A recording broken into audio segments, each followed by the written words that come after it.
Welcome to Math Help with Miss McCarthy. My name is Miss McCarthy, and I am on a mission to make math fun, make it click, and make it stick for 3rd, 4th, and 5th graders, including the adults, the teachers, and the parents who help them. These Math Help episodes on YouTube are powered by you. If you're working on a math homework problem, or you have a problem coming up in class and you're like, I am not really sure how to even go about helping my child or helping my students with this problem, drop it. Where can you drop it? You can go to mccarthymathacademy.com/mathhelp, upload your question there, and it could be featured in an upcoming episode. And if it's not featured, don't worry, I will go ahead and email you with the right next steps that you can take to help get answers to your questions. All right, without further ado, let's go ahead and get to today's question, and let me teach you.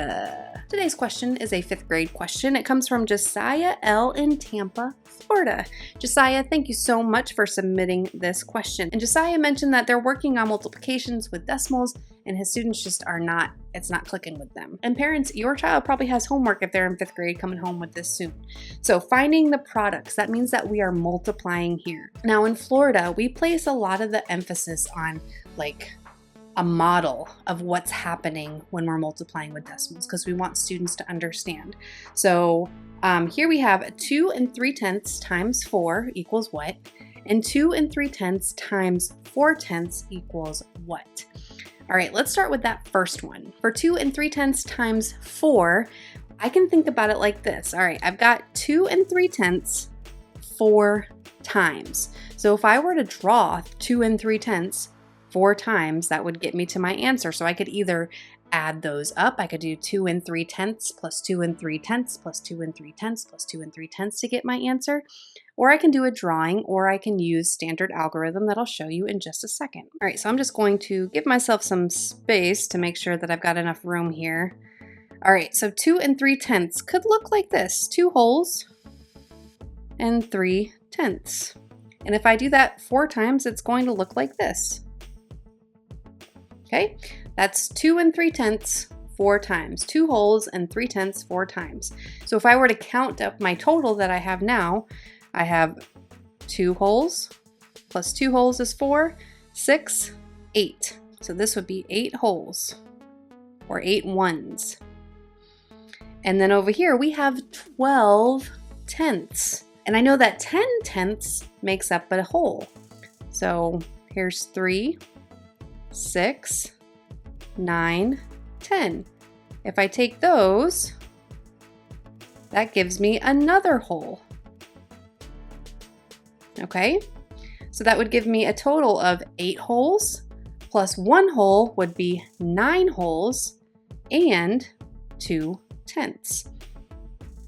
So that would be the product there. That's showing what is happening with this. And that's important that we understand what's happening, that it's not just magic. But eventually we have to get to a point where we can multiply with decimals. Okay, so it's very similar to what we've been doing since 4th grade, which would be lining these up, 2 3/10 times 4. And what I'm going to do is just imagine that the decimal is not there yet. I'll work with it at the end. So it's kind of like doing 23 times 4, and eventually I'll get to that decimal. 4 times 3 would be 12. Woo, it's high up here in the clouds. Nice landing, dude. And 4 times 2 is 8, plus 1 would be 9. So 92 is what we get when we imagine that that decimal is not there. But now we need to do the work with the decimal, okay? So here's our decimal, and we only have 1 digit behind the decimal, meaning that in our answer, we also need to have 1 digit behind the decimal. So that's how we can arrive at our answer of 9 2/10. Now, as we look at the next one, 2 3/10 times 4/10, you're probably thinking, this is probably going to be similar to what we just did, except now it's not 4 wholes, it's 4/10. It's part of a whole. So when we were taking 2 3/10 and we were multiplying it by a number greater than 1, notice that our product, 9 2/10, was greater than the original number of 2 3/10. Now we're going to be multiplying by 4/10. This is less than 1 whole. That means that our product is actually going to be less than 2 3/10. I can put this here, greater than 2 3/10. Now for this one, I'm just going to show you using standard algorithm here. So we have 2 3/10 and 4 times 4/10. Okay, same kind of thing. Let's imagine the decimals are not there, but we will take care of them at the end. So we have 4 times 3, that's 12. Ooh, it's high up here. Nice landing, dude. We have 4 times 2, which is 8, plus 1 would be 9. And there we go again. We've got the digit 9 and the digit 2, but where does our decimal go? So now let's do the work with that. Here's our decimal. We actually have 2 decimals.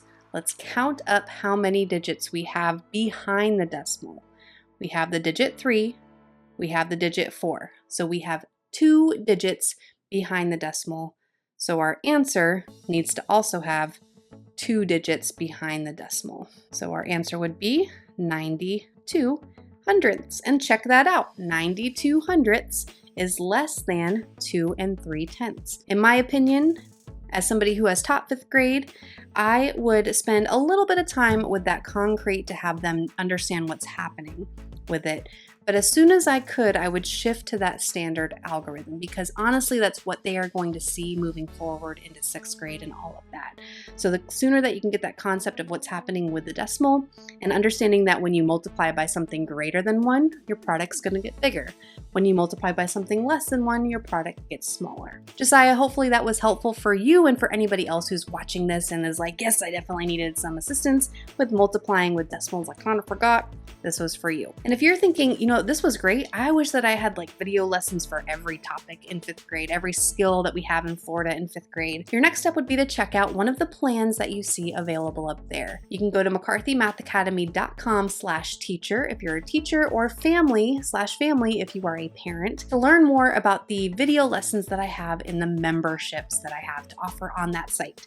So let me go ahead and show you some of the videos that could help you with this skill that we just worked on. This is what the members area looks like for the teachers. For teachers, it's organized by benchmark. For parents, you have the same videos, it's just organized by units, okay? So here we have an episode with exploring multiplication with decimals, again, where we're using those models. Let me kind of show you a little peek at decimal into what's going on. So here, with like 5/10 and 4 times 4/10, it's showing you how visually what is happening here. We also have the same thing for division with decimals. And the thing is, I know that for Florida specifically, our benchmark for this, for multiplying and dividing with decimals, is mostly in the exploration stage. We're just kind of getting our hands dirty with it, just starting to understand what's happening. And it's mostly based on models that's happening, okay? But again, in my opinion, it is totally fine to move on to that standard algorithm once they have had some exposure to what's happening conceptually. Here we have using estimation to multiply and divide. Times 8. Okay, so here if we had like 4 times 8, it's showing you at like the patterns of when we have 4 times 8, it's 32. 4 times 8/10. Here's what's happening with the decimal. Same thing with division, showing you what's happening with your decimals. In Florida, we also have a benchmark that talks about multiplying and dividing by 1/10 and 1/100 and what's happening with the shifting of the decimals.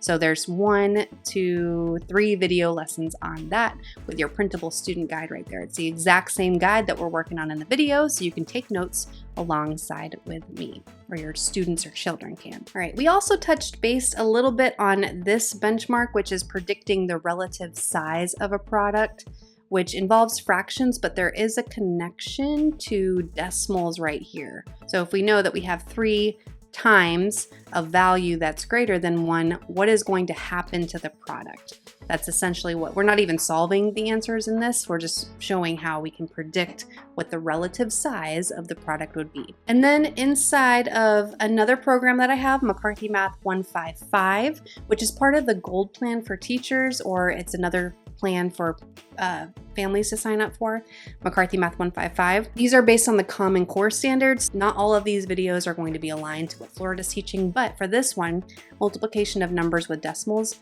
there's even more practice there. Look, there's 1, 2, 3 videos, and then divisions with decimals. So we can practice with that shifting. Okay, so if we have a problem like 9 and 8/10 times 76, what's happening with the decimals and all of that. So those should be some great next steps. If you need any help finding any videos, you just let me know. I'm there to help you. Josiah, thank you so much again for submitting this question. I've heard from a lot of teachers and parents that this has been a struggle this year with multiplying decimals. So thank you so much for submitting this question, because I know you were not the only one with this question on how to make it make sense. And remember, if you have a question, go to mccarthymathacademy.com/mathhelp and you can submit your question there. And wow, you have stuck around until the end of this video. Awesome job. It would be super amazing if you could tap the like button. Why? Because it allows me to continue to bring content, free content to you on YouTube. Also, if you know somebody who is in 5th grade, a parent, a teacher, a student that could benefit from math help with Ms. McCarthy from this video, share it. Sharing is caring in this world. We're all in this together. And if you want to be the first to know when I release a new episode, make sure you are subscribed to my channel. That way you know. Thanks again for watching, y'all, and I will see you in a video real soon.